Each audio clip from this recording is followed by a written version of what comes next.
स्वामी विवेकानंद ने अपने उपदेशों में दिमाग कमजोर होने के कुछ मुख्य कारणों को उजागर किया है। इनके बारे में जानने से पहले अपनी इंद्रियों को सक्रिय कर लें ताकि आप इनके बारे में अच्छे से जान सकें। 1. अव्यवस्थित जीवन शैली। स्वामी विवेकानंद कहते हैं कि अव्यवस्थित जीवन शैली एक स्थिति है जिसमें व्यक्ति अपने दैनिक जीवन को नियंत्रित नहीं कर पाता है और विभिन्न पहलुओं को समान रूप से नहीं विकसित करता है। इसमें खान पान, निद्रा, व्यायाम और समय प्रबंधन की अनियमितता होती है। व्यक्ति अनुसार नहीं करता और अपने स्वास्थ्य पर ध्यान नहीं देता है। अधिक तनाव, भ्रम मोह, नकारात्मकता और ऊर्जा की कमी भी उत्पन्न हो सकती है। अव्यवस्थित जीवन शैली से शारीरिक और मानसिक स्वास्थ्य प्रभावित होता है। लंबे समय तक इससे अधिक तनाव, थकावट, निराशा और निष्क्रियता का सामना करना पड़ सकता है। नकारात्मक भावनाएं बढ़ सकती हैं जो स्वाभाविक रूप से समृद्धि, संबंधों और परिवार के साथ समस्याएं पैदा कर सकती हैं। अधिक उत्साह और उदासीनता के बीच भ्रम मोह की स्थिति बन सकती है।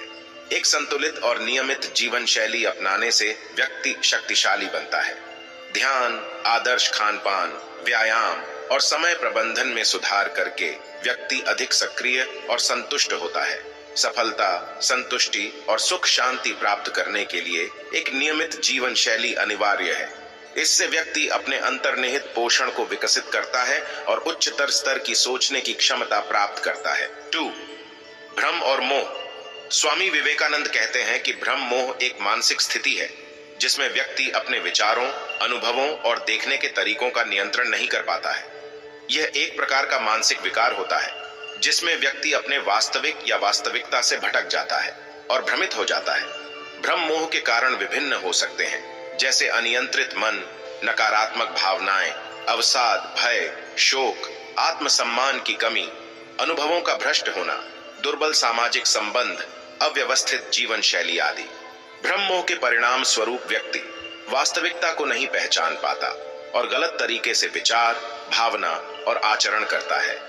यह जीवन के अनुभवों पर नकारात्मक प्रभाव डालता है और समस्याएं पैदा कर सकता है, जैसे तनाव, दुर्भावनाएं, रिश्तों की कठिनाइयां और नकारात्मक भावनाएं। भ्रम मोह से बचने के लिए ध्यान, सकारात्मक सोच, अनुभवों को सही तरीके से प्रोसेस करना, स्वसंयम, विचारों का संतुलन रखना और सामाजिक संबंधों का समृद्ध करना महत्वपूर्ण है। ध्यान और ध्येय प्राप्ति, स्वयं सम्मान और सकारात्मक सोच का विकास भ्रम मोह को दूर करने में मदद कर सकते हैं। अनियंत्रित इंद्रियों से बचने, अनियंत्रित खान-पान और अव्यवस्थित जीवन शैली से परहेज करना भी भ्रम मोह को दूर करने में सहायक होता है। अपने भावनाओं, विचारों और व्यवहार को स्वसंयमित रखने द्वारा व्यक्ति अपने मार्ग पर स्थिर रहता है और सकारात्मक जीवन का आनंद उठा सकता है। 3. विचारों की कमी। स्वामी विवेकानंद कहते हैं कि विचारों की कमी एक सामान्य मानसिक स्थिति है जिसमें व्यक्ति के मन में सकारात्मक और निर्माणशील विचारों की कमी होती है। यह विचारों के उत्पन्न होने, विचारों के विकास और नए और सृजनात्मक विचारों के अभाव के कारण उत्पन्न हो सकती है।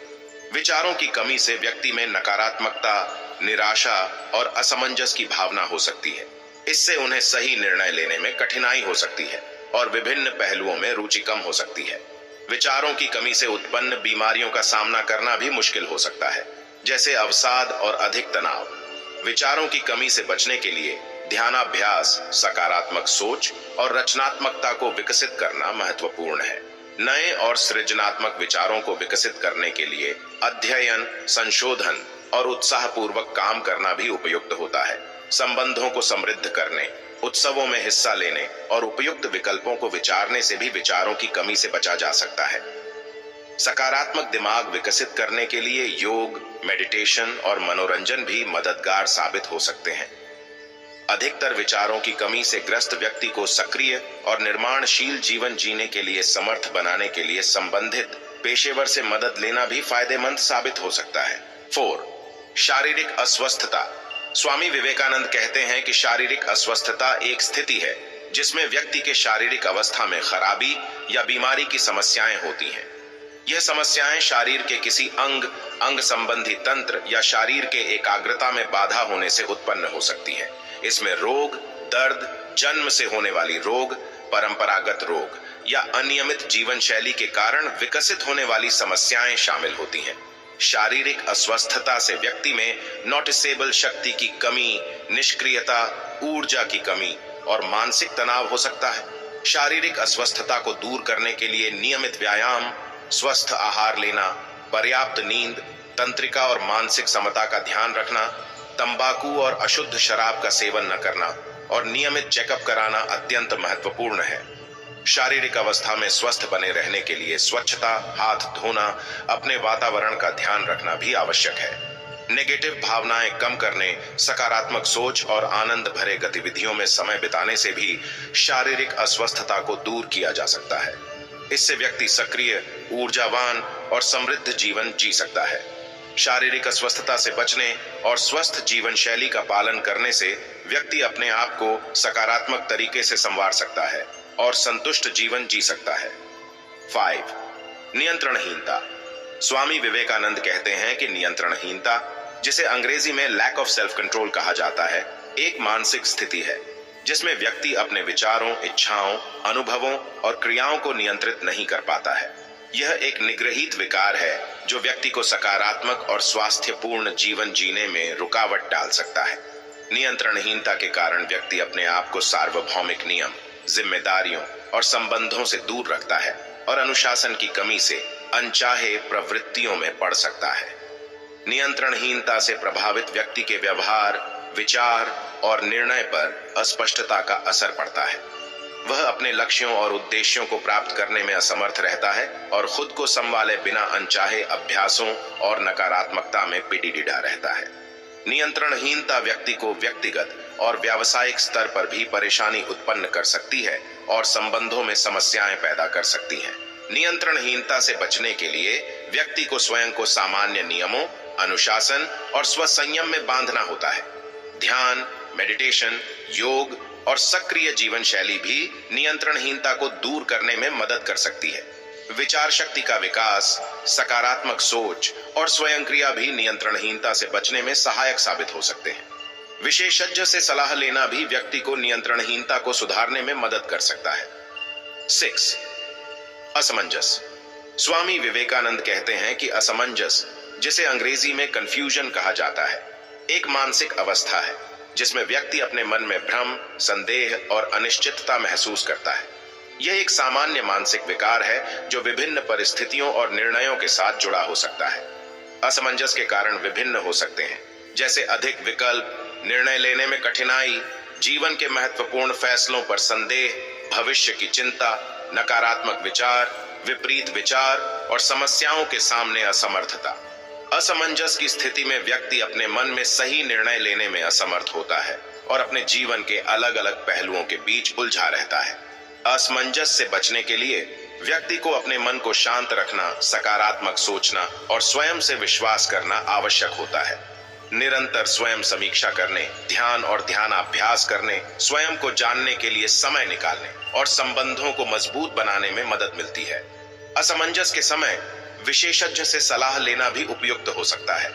असमंजस का सामना करने के लिए व्यक्ति को शांत और स्थिर रहने का प्रयास करना चाहिए और समस्या के प्रति सकारात्मक दृष्टिकोण बनाना चाहिए।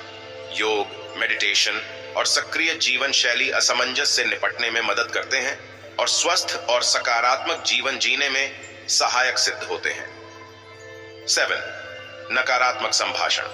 स्वामी विवेकानंद कहते हैं कि नकारात्मक संभाषण एक विशेष प्रकार की भाषा है जिसमें व्यक्ति नकारात्मक भावनाओं, भ्रांतियों, विलापन या आक्रोश को व्यक्त करता है। इसमें व्यक्ति अपनी असंतुष्टि, नाराजगी, विरोध या अधिक टीसिंग रूप से व्यक्तिगत और सामाजिक संबंधों में विपरीतता दर्शाता है। नकारात्मक संभाषण अक्सर दूसरों को पीड़ित करता है और संबंधों को खराब करता है। इसे समझने के लिए हमें दूसरों की भावनाओं और विचारों को समझने की जरूरत होती है। नकारात्मक संभाषण आमतौर पर असंतुष्टि, निराशा, विफलता और स्वार्थपरता के कारण होता है। इससे व्यक्ति खुद को और दूसरों को नकारात्मकता के संकट में डाल देता है और नकारात्मक वातावरण बना देता है।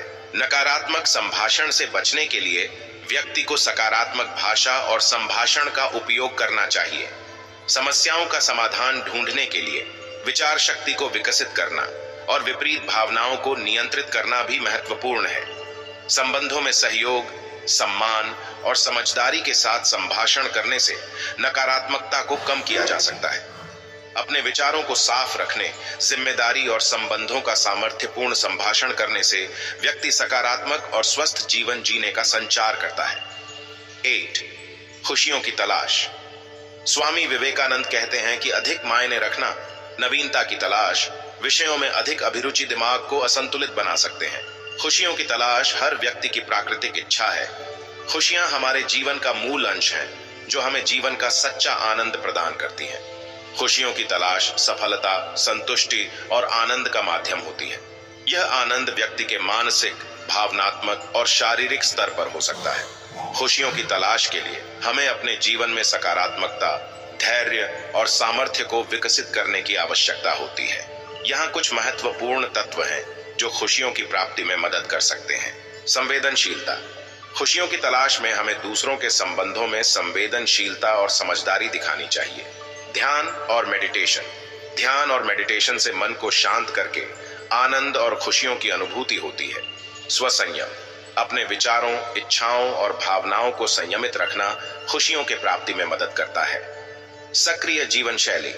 नियमित व्यायाम और सक्रिय जीवन शैली रखने से भी खुशियों की तलाश पूरी होती है। समर्थ्य। अपने कौशलों, नौकरी और इंटरेस्ट के आधार पर खुशियों की प्राप्ति के लिए समर्थ होना जरूरी है। सेवा भाव। दूसरों की सेवा करना और उनकी मदद करना भी खुशियों को बढ़ाता है। 9. ध्यान की कमी। स्वामी विवेकानंद कहते हैं कि ध्यान न देने से दिमाग की क्षमता में कमी आती है और अन्य कारणों से उत्पन्न होने वाली समस्याएं भी बढ़ सकती हैं। ध्यान की कमी एक मानसिक स्थिति है जिसमें व्यक्ति अपने मन को एकटाइक रखने में कठिनाई महसूस करता है। ध्यान व्यक्ति के मन को स्थिर करने और वर्तमान क्षण का आनंद लेने में मदद करता है। ध्यान की कमी व्यक्ति को अपने अर्थ, उद्देश्य और क्रियाओं से दूर खींचती है। इसके परिणाम स्वरूप व्यक्ति जीवन में असंतुष्ट, उदासीन, अचेतन या असमंजस महसूस कर सकता है। ध्यान की कमी के कारण विभिन्न हो सकते हैं, जैसे अधिक मानसिक तनाव, चिंता, अव्यवस्थित जीवन शैली, अनियमित आहार और नींद की कमी। इसके लिए स्मार्टफोन, सोशल मीडिया और डिजिटल डिस्ट्रैक्शन भी जिम्मेदार हो सकते हैं। ध्यान की कमी से बचने के लिए व्यक्ति को ध्यान और मेडिटेशन का अभ्यास करने के लिए समय निकालना चाहिए।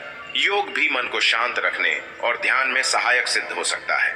समय का सम्यक उपयोग करके स्मार्टफोन और सोशल मीडिया के इस्तेमाल को सीमित रखना भी ध्यान को स्थायी करने में मदद करता है। स्वस्थ आहार और नियमित व्यायाम के अनुसार जीवन जीने से भी मन शांत और सकारात्मक रहता है। अधिकतर ध्यान की कमी से जूझ रहे व्यक्ति को पेशेवर मार्गदर्शक से सलाह लेने में भी फायदा हो सकता है। 10. अनुचित संबंध। स्वामी विवेकानंद कहते हैं कि गलत संबंध बनाने से, अपरिपक्व दोस्तों के साथ समय बिताने से और अनदेखे लोगों के साथ जुड़ने से दिमाग कमजोर हो सकता है। अनुचित संबंध एक विशेष प्रकार का संबंध है जो सामाजिक, नैतिक या कानूनी मानकों के विपरीत होता है और जो व्यक्ति या समूह के लिए हानिकारक या नकारात्मक प्रभाव डालता है। यह संबंध विभिन्न परिस्थितियों में उत्पन्न हो सकता है, जैसे प्रोफेशनल, रिश्तेदारी या संबंधों में अनुचित संबंध। अनुचित संबंधों के कुछ कारण निम्नलिखित हो सकते हैं। 1. विश्वास तोड़ना। अनुचित संबंध विश्वास के आधार पर नहीं बनते हैं, जिससे विश्वासघात होता है। 2. संबंधों में धोखा। जब किसी संबंध में विश्वासघात होता है तो उससे व्यक्ति या समूह को नुकसान होता है। 3. अनुचित योजना। जब किसी संबंध में सही योजना नहीं होती है तो वह अनुचित बन जाता है। 4. समूह के नैतिकता का उल्लंघन। कई बार अनुचित संबंध समूह की नैतिकता को भी उल्लंघित करता है। 5. कानूनी अपराध। अनुचित संबंध ज्यादातर कानूनी अपराधों को जन्म देते हैं, जिससे व्यक्ति या समूह को कानूनी संघर्ष का सामना करना पड़ता है। अनुचित संबंधों से बचने के लिए व्यक्ति को समझदारी से संबंध बनाना चाहिए, विश्वास को बनाए रखना और नैतिकता का पालन करना जरूरी होता है। समूह द्वारा संबंधों को संबोधित करने और समस्याओं का समाधान करने में मदद भी मिलती है। कई बार एक संबंध को समझने के लिए अधिक समय और संवेदनशीलता की जरूरत होती है और विशेषज्ञ से सलाह लेना भी उपयुक्त हो सकता है। अच्छे संबंधों के विकास और संबंधों में स्थिरता बनाए रखने से अनुचित संबंधों को समय के साथ समाप्त किया जा सकता है। ये कारण स्वामी विवेकानंद के द्वारा उजागर किए गए हैं और इनसे बचने के लिए उपायों को अपन आना आवश्यक है।